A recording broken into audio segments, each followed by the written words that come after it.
Bismillahirrahmanirrahim. Assalamualaikum warahmatullahi wabarakatuh. Surah Al-Hujurat merupakan surah ke-49 dalam Al-Quran yang terdiri dari 18 ayat dan tergolong sebagai surah Madaniyah karena diturunkan di kota Madinah setelah peristiwa hijrah.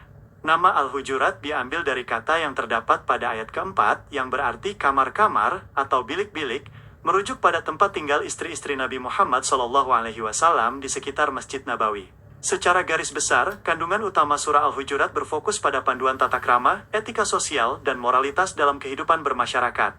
Surah ini diturunkan untuk membentuk tatanan masyarakat yang beradab dan berakhlak mulia melalui tuntunan dalam berinteraksi, baik interaksi hamba dengan Allah Subhanahu wa Ta'ala, hubungan dengan Rasulullah, maupun hubungan sosial antar sesama manusia. Dalam 5 ayat pertama, surah ini menetapkan etika terhadap pilar utama agama, yaitu larangan untuk mendahului ketetapan Allah Subhanahu wa Ta'ala dan keputusan Nabi Muhammad SAW. Umat Islam diajarkan untuk menjaga kesopanan yang tinggi, seperti larangan mengangkat suara, melebihi suara Nabi Muhammad SAW, serta larangan memanggil beliau secara sembarangan. Prinsip penting berikutnya yang dijelaskan adalah kewajiban melakukan tabayun atau meneliti kebenaran suatu berita.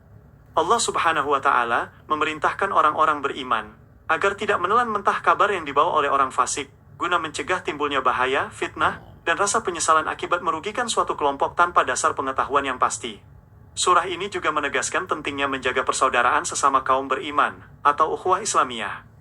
Apabila terjadi perselisihan atau konflik di antara dua kelompok orang yang beriman, maka kaum muslimin diwajibkan untuk mendamaikan mereka secara adil dan bijaksana, karena seluruh orang beriman pada hakikatnya adalah bersaudara di hadapan Allah Subhanahu wa Ta'ala. Di samping menganjurkan perdamaian, surah Al-Hujurat melarang keras berbagai perilaku sosial negatif yang dapat merusak kehormatan orang lain. Allah Subhanahu wa Ta'ala melarang sikap saling mengolok-olok, mencela, merendahkan, serta memanggil sesama dengan sebutan atau julukan yang buruk, karena bisa jadi orang yang direndahkan memiliki kedudukan yang lebih mulia. Keharmonisan sosial semakin diperkuat dengan perintah untuk menjauhi penyakit-penyakit hati yang merusak hubungan antar manusia. Allah Subhanahu wa Ta'ala melarang prasangka buruk, perilaku mata-mata untuk mencari-cari kesalahan orang lain, serta ghibah, atau membicarakan keburukan orang lain, yang diumpamakan seperti memakan daging bangkai saudaranya sendiri. Pada ayat ke-13, surah ini menegaskan tentang prinsip kesetaraan umat manusia di hadapan Sang Pencipta. Allah Subhanahu wa Ta'ala menciptakan manusia bermacam-macam bangsa dan suku agar saling mengenal dan bekerja sama, serta menjelaskan bahwa tingkatan kemuliaan seorang hamba di sisi Allah Subhanahu wa Ta'ala tidak diukur dari keturunan atau kekayaan, melainkan semata-mata dari ketakwaannya.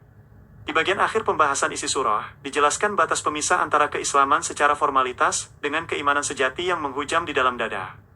Orang-orang yang benar-benar beriman adalah mereka yang meyakini ajaran Allah Subhanahu wa Ta'ala dan Nabi Muhammad SAW tanpa ragu, lalu membuktikannya melalui perjuangan dan pengorbanan jiwa serta harta di jalannya. Merenungkan setiap petunjuk mulia dalam surah Al-Hujurat menuntun jiwa menuju kedamaian, keheningan hati, dan keindahan akhlak yang menenteramkan. Terima kasih atas segala perhatiannya, semoga Allah Subhanahu wa Ta'ala selalu melindungi kita dalam kebaikan, dan mendapat keberkahan dari Al-Quran. Wabillahi taufiq wal hidayah, wassalamualaikum warahmatullahi wabarakatuh.